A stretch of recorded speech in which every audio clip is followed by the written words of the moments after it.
तो आज के इस कोट में श्रील प्रभुपाद कहते हैं कि भगवान श्री कृष्ण जो है ये बड़े कृपालु हैं और ये बड़े महान हैं। आपने उनके प्रति प्रामाणिकता से थोड़ी भी सेवा की तो वे कभी भूलते नहीं हैं। हम हमारे प्रति अगर कोई कोई मदद कर देता है, कोई सहायता करता है, कोई सेवा करता है तो हम बहुत जल्दी भूल जाते हैं, परंतु भगवान से कभी नहीं भूलते। द्रौपदी ने केवल अपने पल्लू को फाड़कर उनके उंगली जो कट गई थी उसके ऊपर थोड़ी पट्टी लगा दी तो भगवान उसे भी नहीं भूले। उस पट्टी का जो उन्होंने कृपा की उस कार्य के प्रति, उस सेवा के प्रति, वो संपूर्ण अनगिनत रूप में साड़ी प्रदान करके की जब उसे आवश्यकता थी।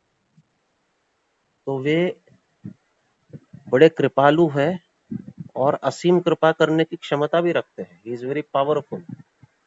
ऐसा नहीं कि कोई केवल कृपालु है, इच्छा रखता है कृपा करने की, करुणा करने की, लेकिन उसमें क्षमता ही नहीं है। लेकिन भगवान ऐसे नहीं है, वो कृपालु है और वह क्षमता भी रखते हैं।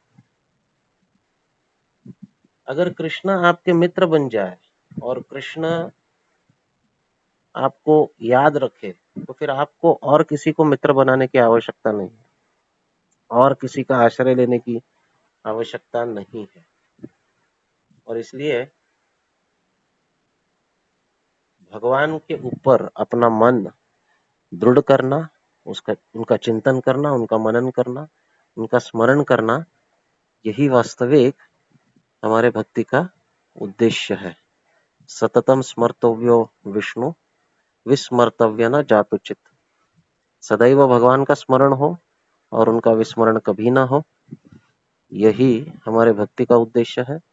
जब भगवान के ऊपर हमारा मन दृढ़ हो जाता है, एकाग्र होता है, भगवान को हम स्मरण करते हैं और भगवान हमको याद करने लगते हैं या भगवान हम पर कृपा करने लगते हैं, तो इस जीवन में और किसी को याद करने की, और किसी को स्मरण करने की, और किसी का आश्रय लेने की, और किसी की कृपा की आशा करने की कोई आवश्यकता नहीं है।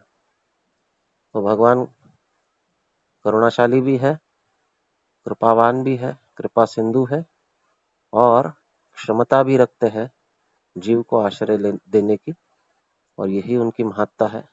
उनका सदैव स्मरण होना चाहिए। हरे कृष्ण।